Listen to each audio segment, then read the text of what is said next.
This is the 18th season of Bass Talk Live.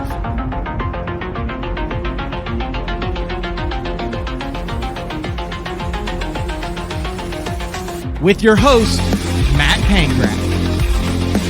BTL is brought to you by Lawrence, Bass Cat Boats, AFCO, Strike King Lures, Sunline, Big Bite Baits, Spro, X-Zone Lures, Gamakatsu, The Bass Tank, Denali Rods, and Pro Guide Batteries. BTL, coming at you! Good morning and welcome to another exciting edition of BTL Bass Talk Live, where we are going to talk about bass fishing. And I usually do an opening segment where I kind of talk about what's going on, and then I set it up, and then I bring the guest in. But there's certain guys you just don't keep waiting. One of those guys would be BP, the man, Brandon Palaniuk. I think he's in Idaho. You're in Idaho, Brandon? I am. Yeah, it's not very often that I'm here, but I actually am here for the time. One of the few home days in the middle of elk season. Brandon, this is a recorded show, currently practicing for the 8th of 9th Bassmaster Opens on Lake Hartwell. If it ain't chrome, leave it at home. Right, Brandon? That's right. That's right. You don't need it. But wanted to get this and set up. Have not had you on since you hoisted your second Bassmaster Angler of the Year trophy following a... Well, I don't know if it was stressful for you. Maybe you don't get stressed out. I know all of us were watching. It seemed rather stressful at one point during the Mississippi River event there. So following the Mississippi River event, so thanks for jumping on BTL and taking the time. I know it is. You're one of those guys now. You're hard to get a hold of, man. You're one of those guys. Yeah, I try to be available, but this time of year gets tricky because I will disappear out of service into the mountains, like you said, chasing elk around. And it just so happened to be that I was going to be gone this week, but I ended up getting one, came out of the mountains early, and we were able to get this done. So just timing worked out perfect. But man, it's been a pretty cool year. I can say that. Is that a mental health reset for you?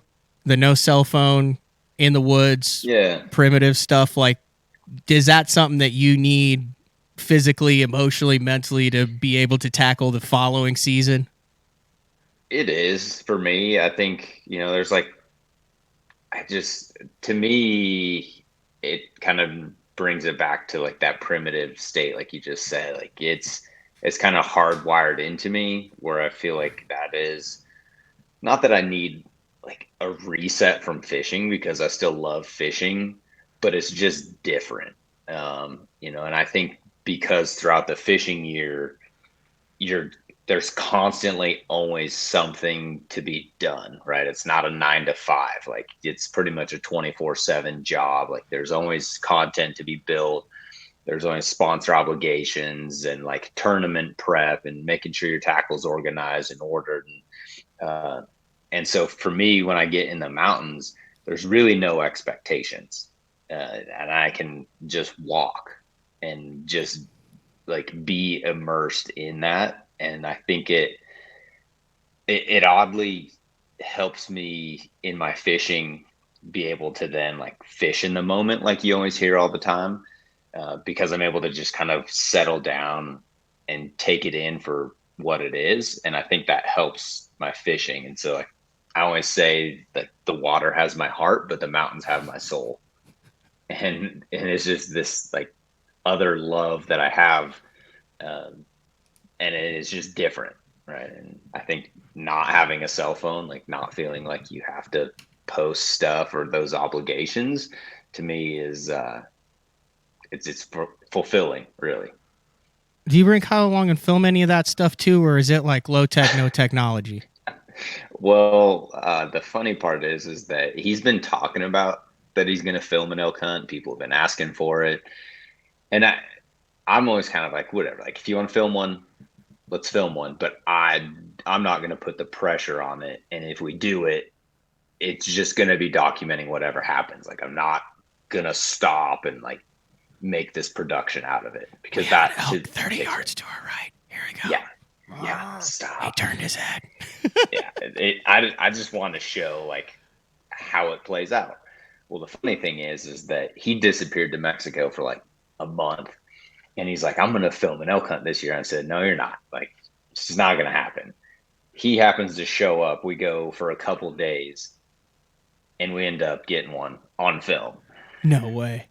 Yeah. So the first time that he ever films one, I actually end up shooting one with my bow. So by the time the show comes out, people will probably see it. But like, as of right now, when we're recording this, I haven't posted anything about it. So like, I won't show it. I saw a picture of it. That's happened. Yeah. I sent you a picture of it. So it was super cool. I mean, is that a large elk? We got it.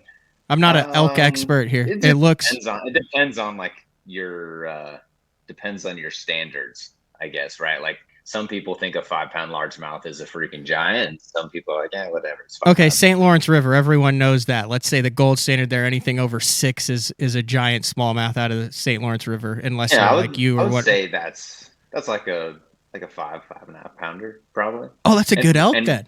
And with a bow, it's even better. I mean, it's not like a crazy giant, right? It's not a 7 or 8 pounder, but I mean, it's a pretty solid one. Do you get the same feeling like when you've got a 6-pound smallmouth on 8-pound or 6-pound test by the side of the boat going nuts that you do just before you draw back on an elk like that? Like, is that same type of adrenaline going through your body? Yeah, probably even more, because you're talking about a 6-pound bass versus a 800 to 1,000 pound animal, and during archery season they're rutting, and so like that bull, like, he's coming to fight.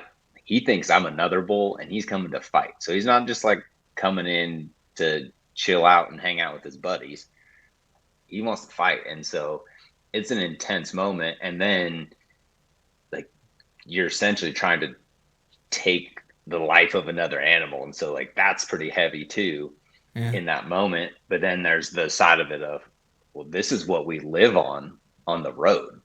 So like, when we leave Idaho, we pack our freezer and our camper full of elk meat usually. So if I don't get it done, we have to go to the grocery store to buy our meat, and I prefer not to have to do that. Carl up there with you this time? Yeah, he's been here since La Crosse. He drove straight to Idaho after La Crosse. Did he post that he missed one or something? Like, he had like a legit shot at one and it just didn't pan out? Yeah, he did. And then he ended up getting one in Montana also.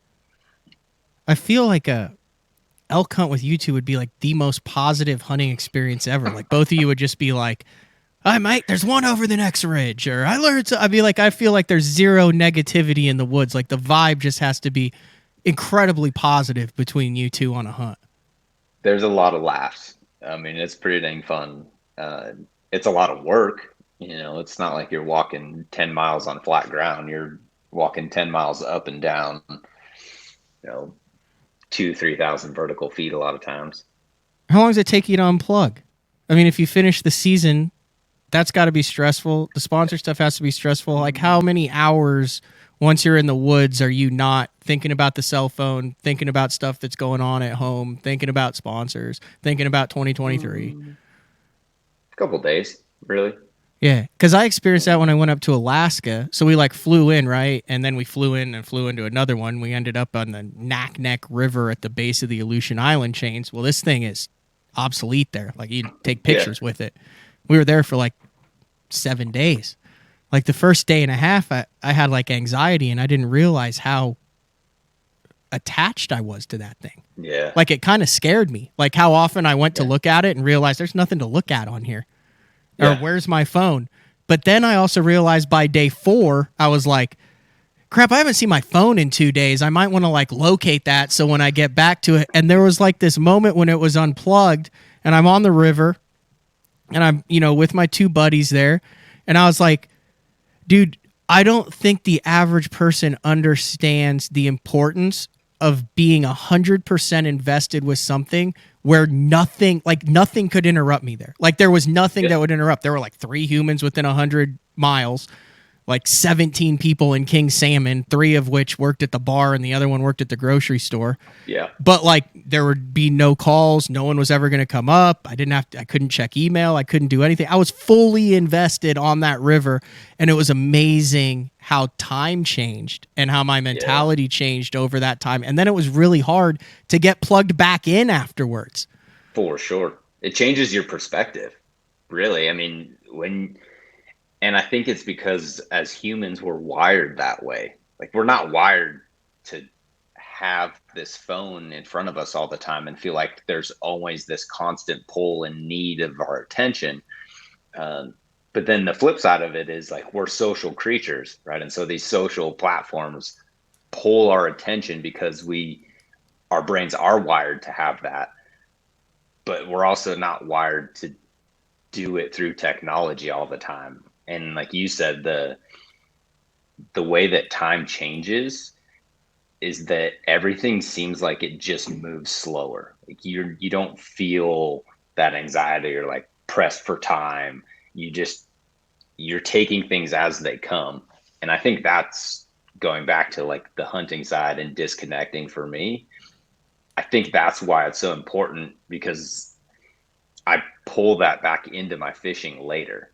Right. I'm able to draw from those experiences and say, okay, like now is time to just focus. Right. So when I'm on the water, even if I do have service, it's like disconnect yourself from all those distractions and just focus in on this moment. And you're able to do that without going, I wonder what I'm missing. I wonder if someone important called me. I wonder, like, do you turn your phone off? Do you put it on Do Not Disturb sometimes? No, I leave it on just in case, like.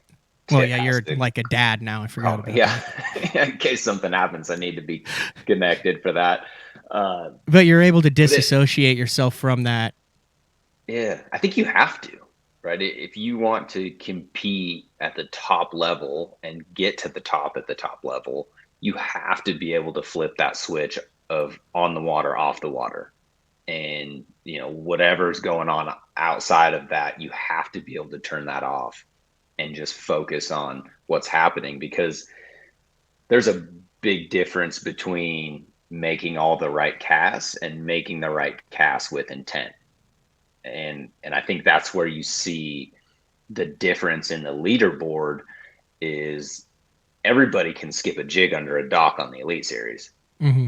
But the difference is the guys that just skip a jig under a dock and they're already thinking about the next cast or whatever, but versus the guy that skips the jig under the dock and he's paying attention to every skip and how it lands and how it falls and like all those little details, and you're fully invested in that cast until it's done, and then you reel it up and you think about the next one.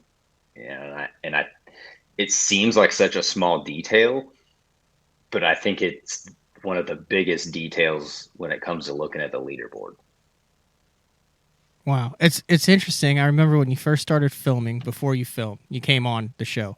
I remember the show very vividly because you said your goal was to win every tournament of every single year. But the way you said it didn't come across as cocky. It came across as like, well, yeah, that should be everybody's goal. But I also remember Mark was adamant that filming every single show and doing it every single day was going to wreck your career. That there was no way that you're going to be able to. And I've gone and looked back for the show. It's on some drive somewhere because we've changed platforms because technology has advanced since then. But I remember you went on and you won your first Angler of the Year in the first year that you filmed, didn't you? Yeah, 2017. So this is the crazy thing then. How have you been able to do what you just said while still putting out like the best product and interacting with the camera while maintaining the on the water focus? Like that would seem like counterintuitive to each other, wouldn't it? Like, hey, I know I've got this production because you talk to the camera, you sing, you're talking to Kyle, but you're still maintaining that elite level of focus. I would think that would collide with each other and not mesh as well as it has for you. So it was definitely a gamble at first. And I didn't know what was going to happen with it. I just knew that I was enjoying filming, but I had this vision of what I wanted it to look like and how I wanted to kind of showcase the sport. And I couldn't do that with just a camera mounted on my boat and wearing one on my chest, right? Like it, and I didn't have the time to cut and edit it and not to the level of quality that I wanted. So I wanted to hire somebody to be able to shoot and be able to get the on the boat stuff. And what I've learned through that is that because I'm like interacting with the camera and talking to it, that I'm actually processing what's happening on the water in my head. And so like I'm almost talking through it. And it's like when they say if you write something down on a piece of paper, like it sticks in your brain better. Oh. Well, I find myself when I'm on the water, I'm like, I'm talking and explaining what's happening. But by doing that, I'm actually kind of like just blurting out what's happening in my head, like the thought You're process in my vocalizing head. something that then allows Yeah. you to you're vocalizing something that then allows you to internalize it, make sense of it, and make decisions based upon that Yeah. instead of just one giant stream of consciousness that then you look back on hindsight at the end of the day. Yeah. Fair? Instead of being like, oh, should I do this or that or that? You just go do it. You're like, well, yeah, Yeah. I'm talking about it. Like, why don't I just go do it? Dude, that's so interesting. So, I did the AFCO Bass Boot Camp like 3 or 4 years ago where I just was like, hey, this is part of my job. I have to have these videos for AFCO. I have to talk my way. I have to do transitions.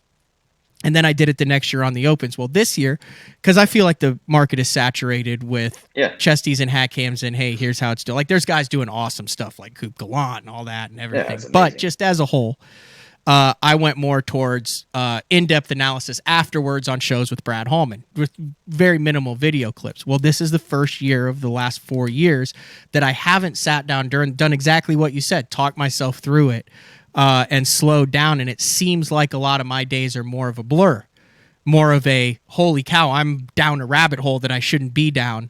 And I wonder if it has made more sense the last couple of years because I haven't taken that time out and forced myself to look at that GoPro and talk through what just happened, how I analyzed it, a transition, and kind of analyze what needs to happen the rest of the day, which I was doing for the show, but mine have subconsciously put things in order for my chaotic brain that isn't happening this year. Is that a fair assessment? Yeah, 100%. And that wasn't something that I expected to get out of it. It was kind of more for an entertainment value side of Yeah. it, but it's became very educational. And even for myself, like to look back and say, man, why did I miss that fish on that hook set? Like I felt like everything was right. And then you go back and you look at the footage and you're like, oh, your hips were turned the wrong direction, or, like you pick up on these little things that you can then adjust and change later. And I think talking through it is just one of those things that's came about it where I realized that it's important, because there's a difference between thinking it in your head and then actually speaking it out where it starts to make more sense. Like you almost get this, 30,000 foot perspective of it where you're looking and figuring out like where you're going wrong or what you're doing right that day. I gotta go there. What do you mean your hips were out? Are we talking like straight up gate? Like, let's go through that. So like if I'm fishing down the bank, you always want your hips square to wherever you're casting, essentially. Wait. I need to make sure I internalize this. Okay, so you're going down the bank. You're going down the bank. You want your hit. So let's say you're going down the bank and your bank is on the left, and you're making 45-degree angle cast to the bank. Yep. So you want to make sure you're running your trolling motor with your right foot. Okay, the bank's so on your hips. left. You need your hips and your body needs to be opened up to that side that you're fishing. If you're casting to the left and you're running the trolling motor with your left foot, you're already losing half of your hook set with your body because you're not able to turn your hips, right? So if your body's opened up, now you've got your arms plus your back and you're able to turn your torso much further if your body is opened up to that side. So is that something that is second nature to you, or do you make sure when you make casts in certain scenarios that you are physically positioned for maximum hook set potential? It's something that happens subconsciously now, right? I've made it habit so that I just like automatically reposition my body. But I still find myself throughout the day thinking like, okay, like make sure you're squared up here, right? Like I get to a place where I really feel like I'm going to get a bite, and I make sure that I'm squared up and everything's right. We've just learned that makes a difference. And it's no different than when you're casting, right? Like when you first started throwing a bait caster, like you had to think about all of the processes to make that happen so you didn't backlash and you made the right cast. But now we just do it without even thinking about it. And so that's where you want to get with as many things as possible. All right, hear me out on this. I feel like there's been a lot of lost fish over the last couple years. Notable lost fish, especially with a lot more live too. I know it's happened in my game too. I've been complaining about it all year. Do you feel? I feel as this might be pushing it too far, but I feel like with the advent of forward-facing sonar and the ability to turn 360, there's a lot more guys hooking a lot more fish way out of position, and therefore not getting it in because that fish could be over your back shoulder, you're turning and casting. That fish could be at an angle, you're immediately casting to it. It could be under, behind the boat. There's a lot more out of position hook sets than the old Tommy Biffle, Denny Brower, give him the beans 10 feet, squared up, punch him square in the jaw deal. You think that makes sense? I think it makes 100% sense. And we're doing it from a lot further, right? So you've got a lot more stretch in your line. There's a lot more variables put into that versus, a broomstick and a 10 to 15 foot cast, and, you set the hook on them. But those guys were always squared up, right? Because they were always facing their target. Hackney talks about his percentage is through the roof. Yeah. I feel like Hackney does a lot of fishing that is conducive to squaring up to your target. 100%. 100%. He's one of my favorite guys to watch fish. Christie's the same way. Like, when Jason is rolling a spinnerbait around targets, it's like watching a conductor of a symphony to me. Like, I love watching it. I don't know why. It's just but I think he's done it so much and it's so fluid and smooth that I'm just in awe every time I watch him. Like, holy cow, it's amazing. To me, it's like a mouse trap. He's always ready. As soon as that mouse hits the pad and that trap goes bam, to me, that's how it is. Like, you watch him, and as soon as that spinnerbait or plugger, boom. It's instantaneous. And you're right. There is a hip rotate. There's a big hip rotation, which makes because his hands stay down, right? Like kind of in front of him. He doesn't do like a big sweep. He does more of a rotation with the hips. In order to do that and clear it, you have to be centered when you initially get your bite.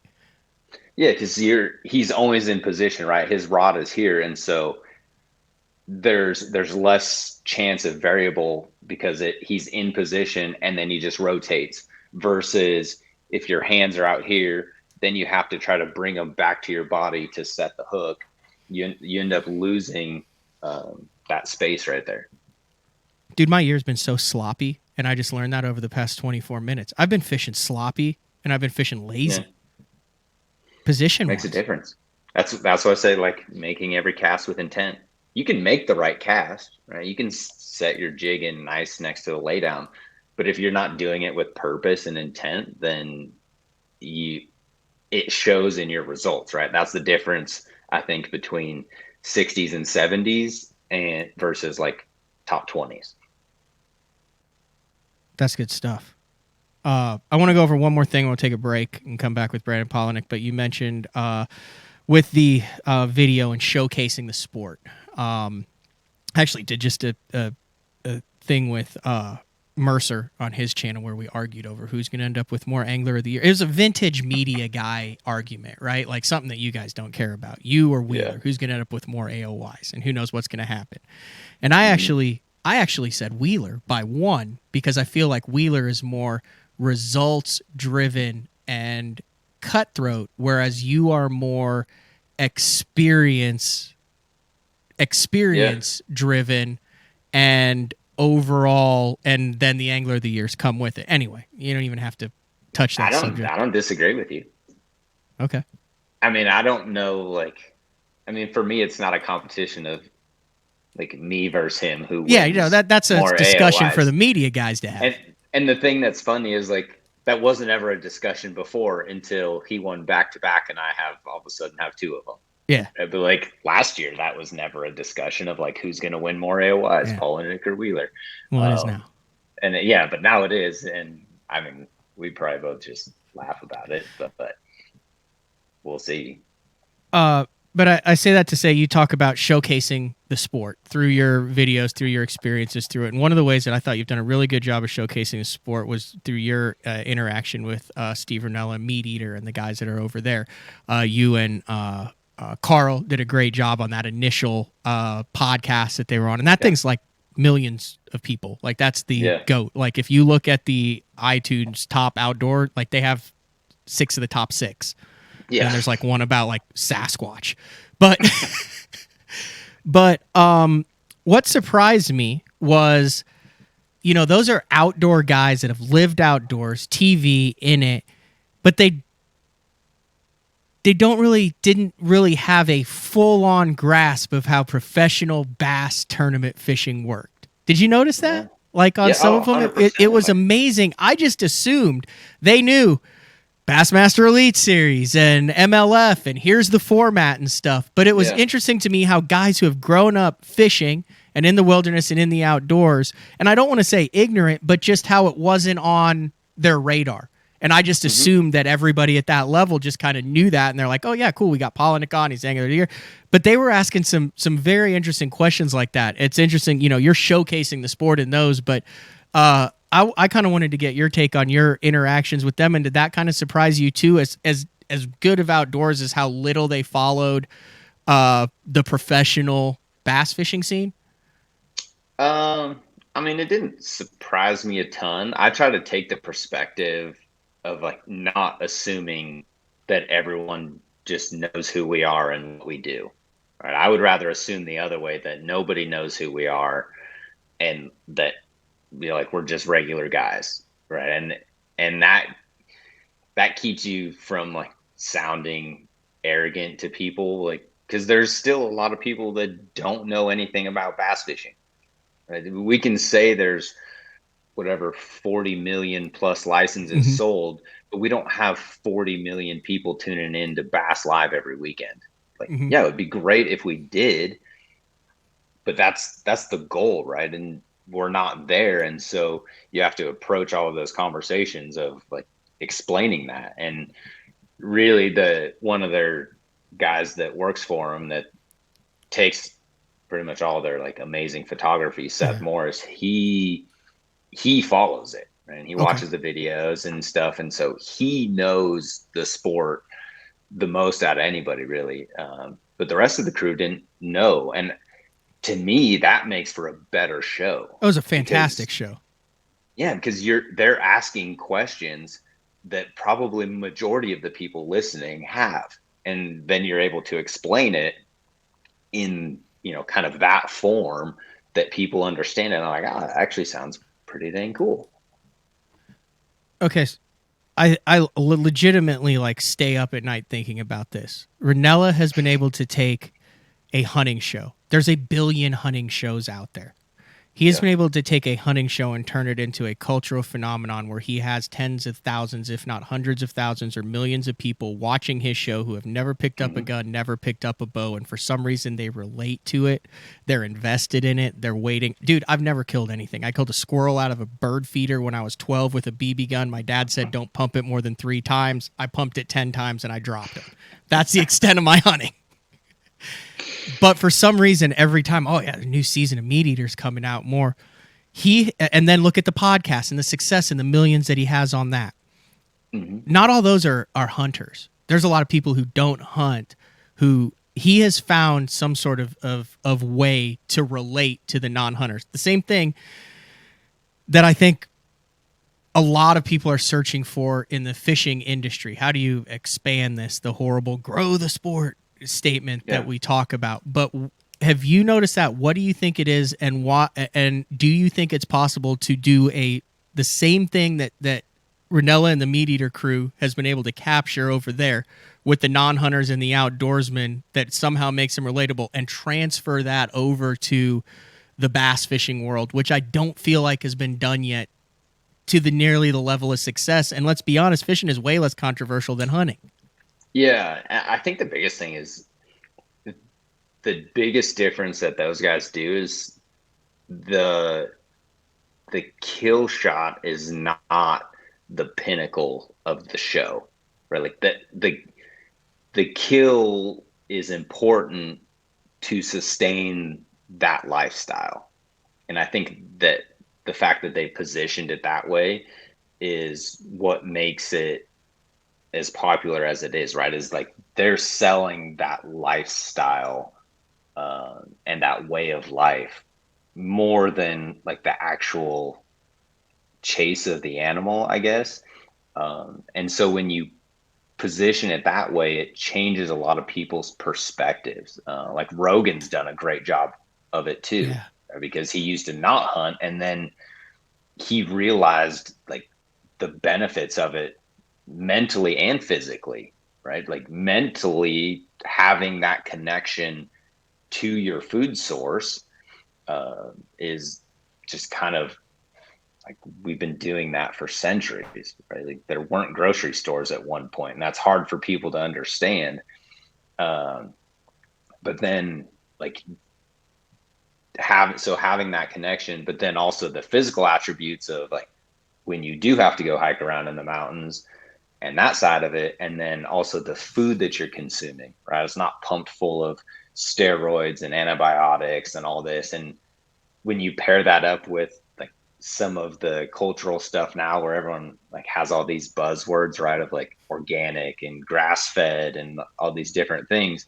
Well, there's nothing more organic and grass fed than like an elk in the mountains, right? Or some wild game that you end up harvesting. And I think by positioning it that way, it's more relatable to people, because everybody, doesn't matter who they are, some part of their brain is wired for that, right? For survival. Like if you just took all the grocery stores away and took all the technology away, took all the power away, like people are going to have to revert back to those primitive skills. It's the only way you can survive. And that's in everybody. It's just whether or not they push it down and they want to push it away, or they accept that and embrace it. Yeah. You got a bunch of people going, I don't know why I'm watching this, but I really like watching it.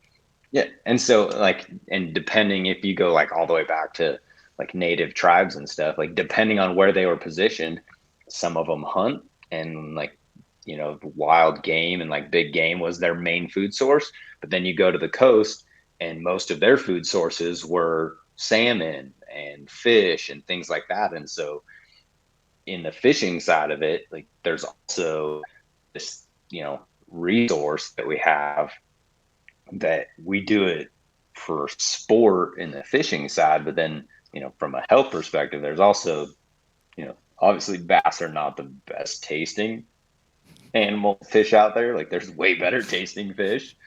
But there's that side of it also, right? And I would way rather catch something and eat it. Like we eat salmon and steelhead and stuff, and it's way better when I catch it, process it, like at my house, and freeze it and pull it out later.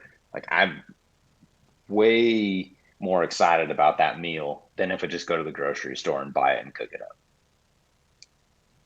That's some deep stuff. Yeah, it's true. All right.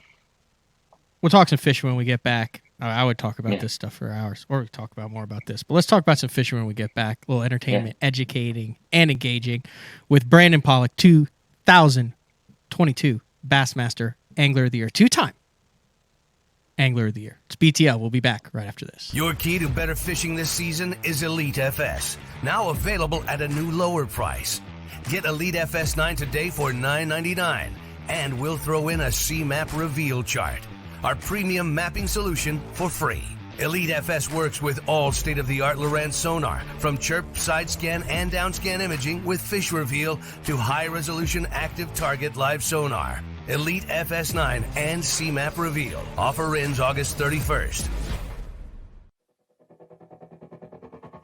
The new Puma STS has been redesigned from the ground up. With the angler, design, function, and performance in mind, nothing on this new offering was compromised, and the only thing carried over from the previous version is the name. Based on the Soft Touch series hull that started with the flagship Jaguar, this new model is nimble and performs incredibly well at all speeds with either a 250 or 300 horsepower engine. Featuring a new 96-inch wide-body footprint, this hull measures out at 20 foot 7 inches in length. Industry-leading design coupled with tournament-winning performance. The Puma STS from Basscat. Feel the rush.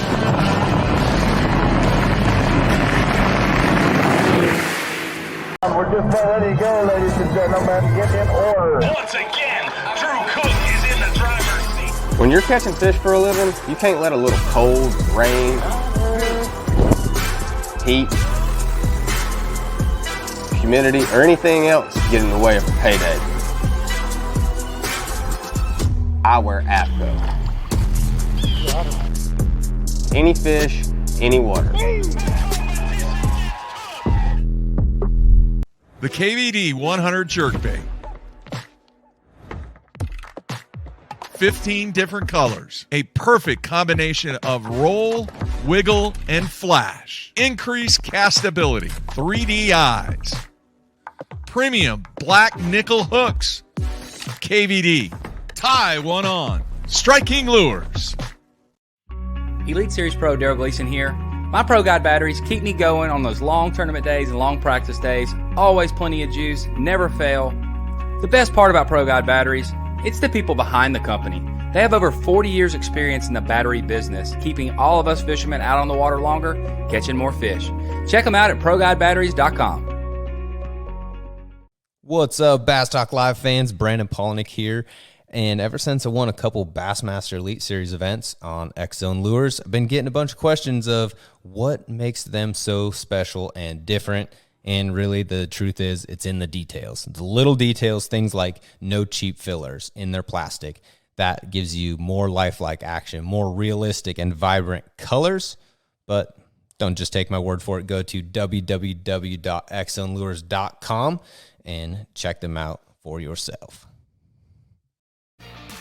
Welcome back, BTL with Brandon Palaniuk. And I strategically ran the X-Zone ad prior to coming back live because I have your season pulled up for the Bassmaster Elite Series. And I talked about, the guys in the media always talk about it. Well, step one is get through Florida. And you did that famously. 20th at the St. Johns River, 26th at Harris Chain. Like I said, listen, I know you want to win every single one, but if you come out of Florida with basically 2 top 25s, you did your job in Florida, unless you're like Terry Scroggins or some Florida guru or Drew Cook or someone who, but that terrifies a lot of top level pros, back-to-backs in Florida, and all of a sudden your season's a quarter over, and you've seen some hydrilla, some lily pads and needlefish, and you're like, what the heck just happened to me? Oh, 100%. When we left Florida, I wasn't leading the points, but I felt like I was light years ahead of AOY because I've always just dug this hole that I had to climb out of.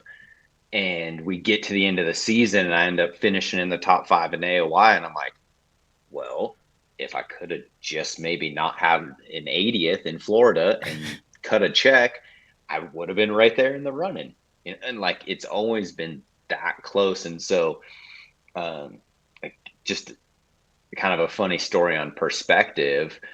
I was texting with my stepdad after the St. Lawrence River and I finished 25th, and we can get into that later, but like, that's my worst finish ever there. And so I was so mad. I was so pissed off about it. And he texted me like, good job. And I was like, yeah, whatever, not that good. He's like, well, yeah, but I couldn't text you that. Like, he's like, yeah, it did suck, but whatever. And then I got to thinking about it. And I'm like, how jacked up is that I'm so pissed about a 25th place. But then at Harris Chain, I was like ecstatic about a 26th. And that's just your perspective and the expectations you put on yourself. Like, go to Florida, I'm like, man, 26th place, like that's a win for me. And then you go somewhere that you have really high expectations, you finish 25th, and you're like, feel like you finished in the 80s. It's just it's so odd that it can be that vastly different, right? Like the number on the leaderboard isn't always the scale of how you did. Yeah. So then you go 3rd, 12th, 2nd, and 7th on Santee, Chickamauga, Fork, and Pickwick. I mean, you've had some success, didn't you? You've won on those fisheries before, some heavyweight fisheries, hit some of them prime, but that was like a meat and potato stretch where you kind of started to separate yourself. It was at that point that I'm sure when you started talking about how you're not looking at the Angler of the Year point standings and you're just going out and trying to catch as many as you can. But I mean, 3rd, 12th, 2nd, and 7th with three northern events left. At that point, you're rolling, making good decisions and headed to your strong suit. Yeah. Yeah. I mean, I knew that I was in good position. I didn't know obviously what the point gaps were or anything like that, but I knew at that point I was leading going into what historically is, better waters for me. With Mississippi River kind of being a hit or miss place, and knew that OAHE was in my wheelhouse, but I also didn't know that much about it. Like, it's kind of, I guess, technically a northern fishery, but it fishes oddly different. But yeah, I mean, that middle stretch was crazy. Like, I just wasn't, and it was weird. Like, I felt like I wasn't ever thinking about it. I was just doing it. And everything was just coming together. And everyone wants to talk about the last, my 5th fish on the 2nd day of Mississippi River being like the AOY winning fish.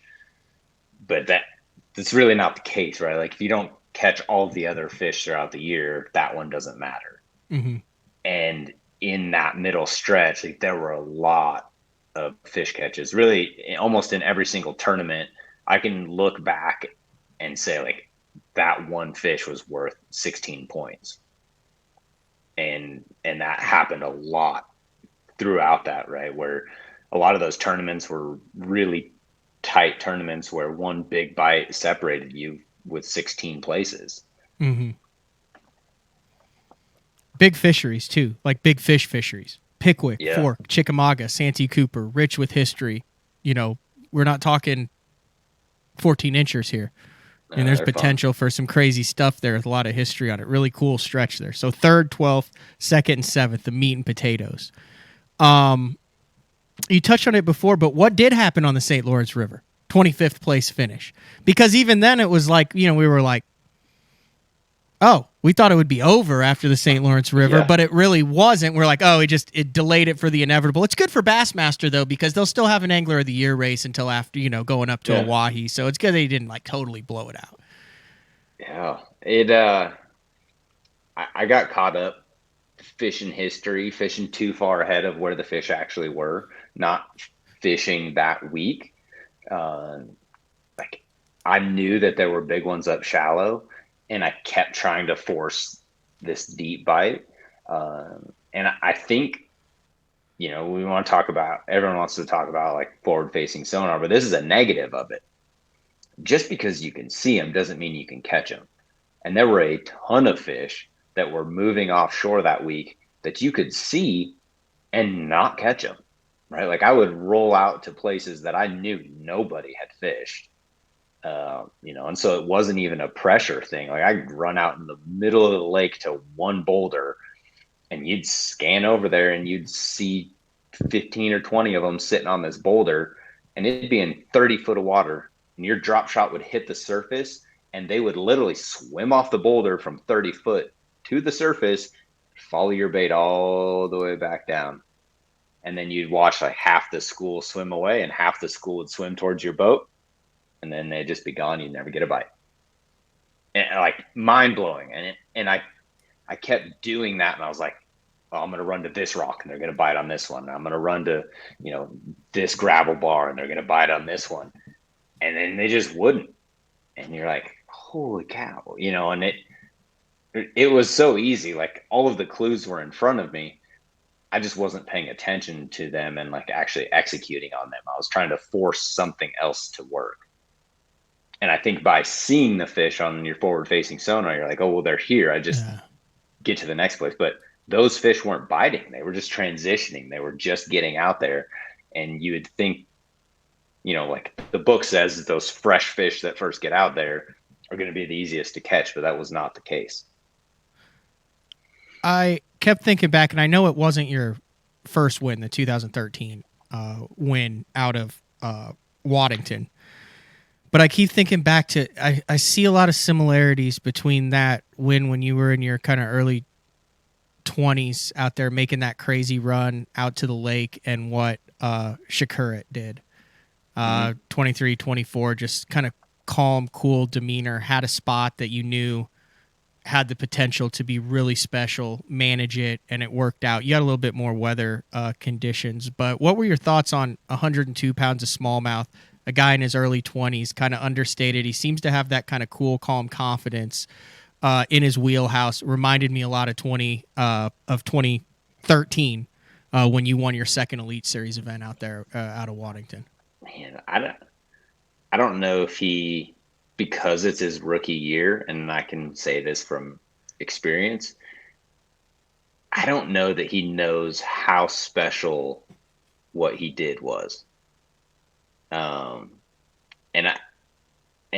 I say that because when I won there in 2013, I didn't realize how special that was, right? Like making that run from Waddington all the way out to where I was and being able to do that 4 days in a row, that's not something that's always capable. And I mean, guys have done it after me, but in the time I wasn't even thinking about it. Like it wasn't an option. It was like that is my chance to win.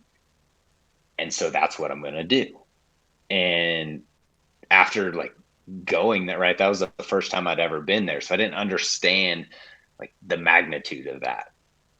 And I feel like that's kind of the same thing with Jay, is like he will appreciate that win more and more the older he gets, because he'll realize like 102 pounds of smallmouth is ridiculous. Like 100. I've been fishing this is my 12th season on the Elites, and I just got my first century belt this year. Right, I was 2 pounds away from it at Santee, and then got it at Lake Fork. Like those aren't easy to come by, and then you do it with smallmouth is mind blowing. And I would have bet everything that it wouldn't happen that time of year. Like I knew that was the place that 100 pounds of smallmouth would be broken, but I thought it would be like this next year when we go late August, when those fish are set up, they're fed up. But we just hit perfect conditions, right? And I think that's where, as you get older and you have more time on the water, you understand how rare those weeks are. Like, I don't think it's been calm, like glass calm, 4 days in a row on Lake Ontario since the glaciers carved it out. And then windy during practice to where he had a little window where he found those fish, and then they were unfishable for 2 days before it. Yeah. I mean, like for that scenario to happen, everything has to line up. And when you're young, you don't realize how rare those are. Yeah. And I mean, because I didn't when I was younger, like, and you learn to appreciate those more. All right, we'll finish up the year and then we'll let you get back to carving the elk. Where is it currently? Is it like in the front yard, hanging up? No, Is it in a? no, it's too warm to just leave it out this time of year. So it's packed on ice in a bunch of Yetis still in the back of the truck. And then you got to take it out and process it. Put it in the food savers and all that. That's like what you're doing the rest of the day today. Yeah, it'll be an all day project. Like we probably won't finish it until, I don't know, like 9 o'clock tonight when we get started. We do it all here at the house by ourselves. And you'll have what, 500-600 pounds of meat when it's all said and done? No, you won't get that much out of it. You'll have a few 100 pounds of burger steaks. Eat any of the weird stuff? Like the brains or the nuts or the livers or any of that stuff? No, not that weird. Elk fries aren't a delicacy up there? Yeah, I mean, they probably are good. I don't know. I've never done it. I mean, I don't know. I guess I don't know why, because we eat like cow testicles sometimes, Rocky Mountain. Calf fries are amazing from Toby Keith's Bar and Grill. Little jalapeno ranch on them, little salt. I just don't know if I would trust I don't know how I would have processed that, I guess. I think you just thin slice it and then treat it like a crappie fillet, right? Yeah, I guess. But like, I don't know. You have to sterilize it first or something? I guarantee you there's a YouTube video on it. I know, but that's not something you YouTube on your own phone. That's like something I grab Kyle's phone and YouTube. Kyle, let me see your phone for a second. All right, we digress though.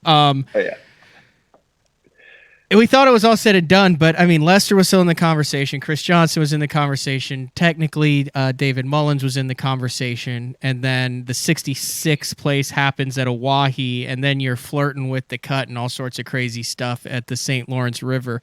Did you feel some pressure? Did you know what was going on? Had you looked at the standings, and what was it in you that allowed you to kind of bring it back instead of get caught up in the moment and say, holy cow, I let a commanding lead slip away? Well, I think by not knowing what that lead was helped, because I was able to look at the positive of it. Yes, I was not happy about OAHE. I didn't know what the lead was or that point gap go into it. So I didn't know like how big of a lead I had blown until now. Like looking back at it, I was able to ask Tiff and Kyle, like, what was my lead going into it? And they were able to tell me, like, oh, that's why you guys were so stressed out about it.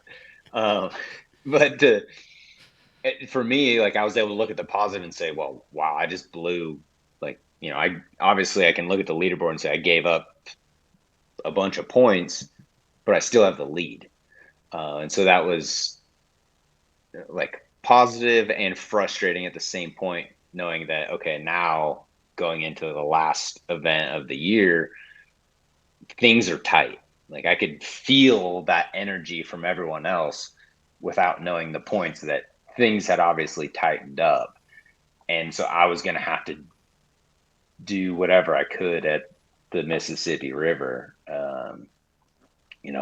It was just, it's frustrating when you have a finish like that on a fishery that fits in like your quote unquote wheelhouse. That just shows how easy it is to not have solid tournaments, or how hard it is to have a solid tournament, because you can just, you make a couple wrong decisions and that's the difference maker. Feel a lot different than the first one, or the same? I mean, there's a lot of stuff that happened between the first and the second one, dude. Yeah, a lot. Kids, tour changes, years, maturity, a lot of stuff between the first and the second one.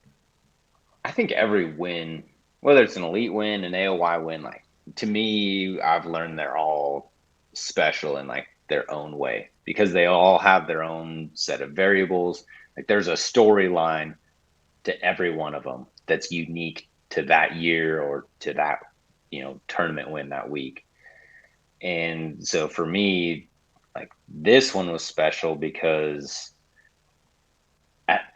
looking into the future, I hope that my daughter is able to go back and like look through it and see like all of the video footage and everything, because it starts out in the beginning of the year where it's like, several months pregnant and traveling and on the road and everything, and then she's not there for Fork and Pickwick, and then we're racing home trying to get home to see the birth, and like I just feel like there's a lot of, I guess, like positive life things in that, where she'll be able to go back and watch that and learn from that.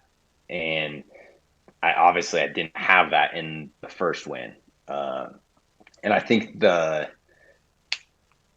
difference with this one from like a fishing perspective wise is that I didn't take the lead in the first one until way late in the year, versus this one, I took the lead like halfway through the season and then had to maintain that. And so from a mental approach, there's a different type of pressure, right? When you're behind and you're always trying to run somebody down, it's a different thought process than when you are on top. But the difference from a fishing perspective is that you can't lay up when you're on top because you're going to get passed. Mm-hmm. So you have to approach it like you're behind, and you're just continually catching as much as you can. That's good stuff. Yeah, I didn't even mention about that, about how it was like late and you were at Pickwick and you were going to leave. Man. Yeah. It's been a year, dude.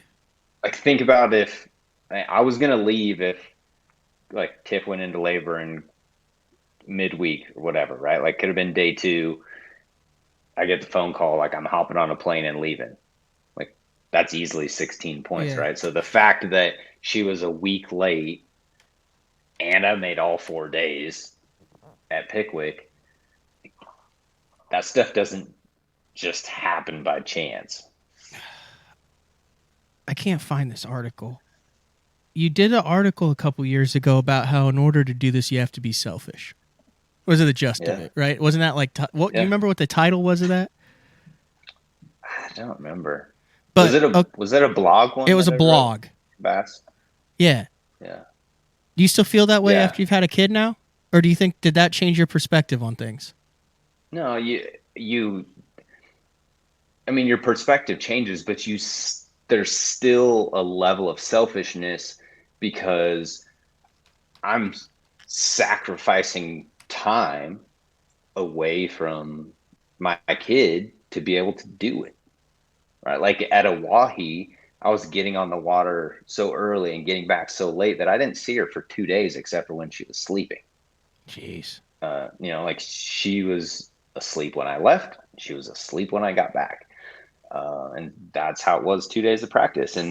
But that's a sacrifice. And that's why I talk about, like, there has to be that level of selfishness, but you have to have a team that supports that and understands that with you, right? Whether it's your sponsors, but more importantly, like your immediate family and friends, because it's time, right? Like, that's our most valuable resource. And you're making the decision to spend that time on the water versus with them or doing something else.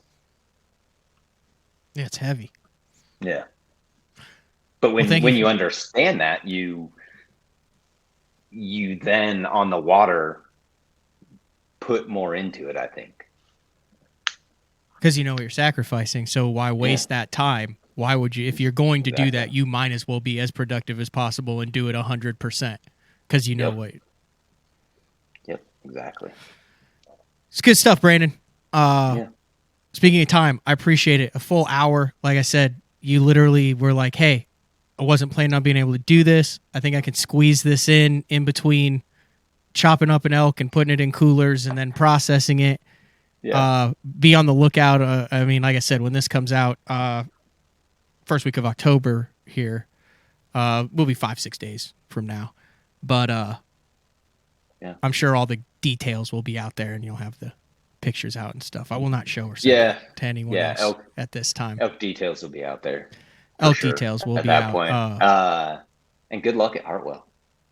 Dude, I'm so looking forward to it. So looking forward to it. Last time I was there was for that Bass Nation Championship, and I've just gotten done with the Chesapeake Bay and the Red River.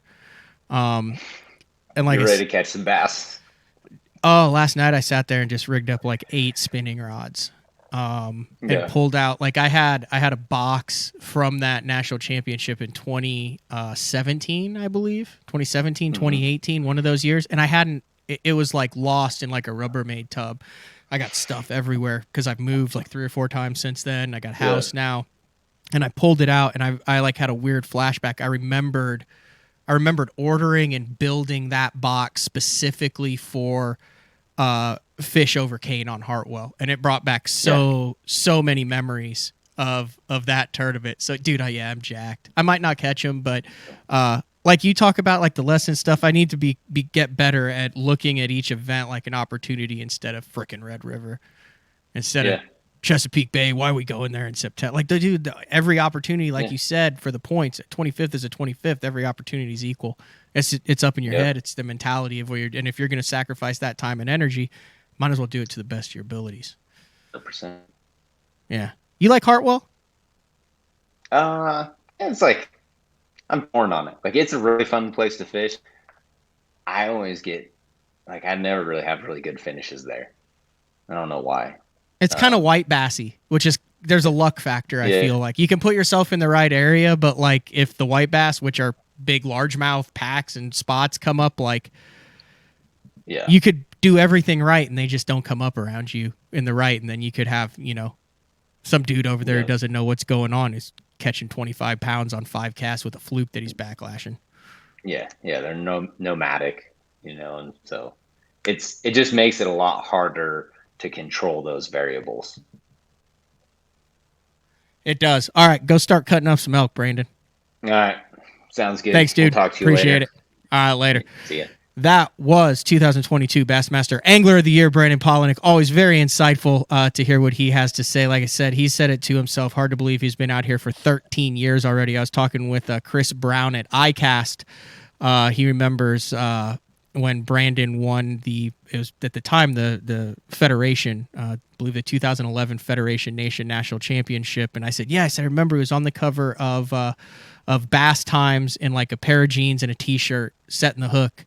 And I think that was on the Red River. I think that was actually on the Red River where that went down. But then through the series that he's done a lot for the sport and a lot for himself individually, but also a lot for a lot of other people in the sport too. So we'll take our final break of the show. When we come back, talk about what's going on for the rest of the week. It is BTL. We'll be back right after this. Vibrating jigs are a great choice for any time of year, and the Kamikaze Swim-On is a perfect match for any vibrating jig. 2 sizes and the unique tail design gives it a bait fish profile and a great swimming action for realism. There are 17 colors. See them all at bigbitebaits.com. The Spro Little John crankbait has been around for almost 15 years, and it is one of my go-to crankbaits whenever I need a fish in the boat, so you can never have enough new colors. That's why Spro's coming out with a handful of new colors, including Pearl Shad, which has this bleached out white look, but it's got this pearlescent, really, really pretty. We've got Copper Shad, which looks amazing in the water. It's got that purple flake on the back, really, really pops in the water. And then if you want some real pop, we've got Sparkle Shad, nothing but sparkles all over this thing. And then last but not least, we've got the matte Sexy Shad, just a really different looking color for a crankbait. So you want to give them a little different look, that matte Sexy Shad is definitely the one to go with. All these colors are available in the original Little John and the MD. Are you looking to install your own fishing electronics? Well, the Bass Tank is here to help you. The solution is the Bass Tank Power Harness. It takes the guesswork out of installation. No more voltage issues or interference. Designed by an engineer so that you can get professional results right there in your own garage. Installation done right with the help of the Bass Tank Power Harness. You can feel confident knowing that your installation was done right. The Bass Tank Power Harness. Give us a call or order yours today at thebasstank.com. Combining one of the most popular hook styles with Gamakatsu's beefier Superline offering, the Gamakatsu Superline Offset Round Bend delivers the strength necessary to target big fish in heavy cover. Well suited for braided line and heavier fluorocarbon, the Gamakatsu Superline Offset Round Bend is built using stronger Superline wire that allows anglers to easily fish a finesse worm around heavy cover. The round bend offers a larger bite area, perfect for any worm presentation, while increasing your hookup ratios. The newly enhanced Z-Bend holds your plastics on the hook longer, reducing the number of pull-offs and reducing damage to plastics. Available in 2/0, 3/0, 4/0, and 5/0, this is the most durable worm hook, designed for heavier lines that hold your bait on longer. Preparation is key to success. And that preparation starts well before you ever hit the water. You're only as strong as your connection to the fish, and your line is that critical connection. Confidence in your line every minute of every day on the water is a necessity, and failure, it's not an option. Sunline makes the fluorocarbon, nylon, and braided lines to give you the strength to guarantee your confidence. The new Android series is the peak of the Denali lineup and offers the ultimate Denali experience. The Android series features 36-ton multi-directional graphite combined with interlock blank technology for added strength. Each rod is outfitted with Royal titanium guides that will not fail. The blank is fitted into an easy-touch, soft-feel EVA foam grip with exposed blank reel seat. This all allows the Android to transmit every movement of your bait and even the most subtle bites. The Android series is the finest rod Denali has ever made and offers an angler the ultimate fishing experience with a limited lifetime warranty. See the full lineup of Android rods at denalirods.com. All right, wrapping things up here on BTL. And there's certain, I did interview thousands of people over the years of doing this, and it's interesting. I go back and forth between, I think there's two, let me see how I want to say this. I think there's two different paths or avenues of people who are very successful at the top level of professional fishing. I think there's a group that they really don't think about much, and that's like a blessing. It's easy. They just go out and they do it. A long run, whatever. Domain, whatever. Where I'm going, don't care. They don't get bogged down or worried about what 98% of the people worry about. They just know they're going to go out and catch a fish, and they go do it. And I think that that is one of the paths to success. There's not a mental block, or they're not distracted by things that distract 98% of the anglers. And then on the other end of the spectrum, you have extremely cerebral anglers who understand it at an incredibly deep level. And they understand all the nuances, and they understand like how to navigate the hurdles that 98% of anglers get caught in. I think both are incredibly effective. I think there's negatives and positives to both approaches, but I think there's kind of like that, just that middle ground. A lot of the anglers, I'm in that group. Obviously, if there's 98%, a lot of the listeners are in that group too. But whether it's off the water distractions, expectations, not being fully committed, 100% all in, financial stuff, all sorts of different things that can all get in the way. And I think it was interesting listening to Brandon talk today about how he's able to process that, put it on the back burner, and when he's on the water, and that's his 100% focus, because he understands the importance of the things off the water, family, quality of life, and all that. And if he's going to choose to make that decision, make it 100%. So good stuff. Really enjoyed that show, talking with him, as I did the show a couple weeks ago with the BPT Angler of the Year, Jacob Wheeler, two both incredibly talented anglers. So that's all we got for BTL. We'll be back with more Frank Scalish on Thursday. The man, the myth, the legend, putting the entertain and education in the 3 E's of BTL: entertain, educate, and engage. Big shout out Brandon Palaniuk as he carves up an elk right now that he'll eat as he tries to go back-to-back on the 2023 Elite Series with back-to-back Angler of the Years. But this has been another edition of BTL Bass Talk Live. We'll talk to you guys later.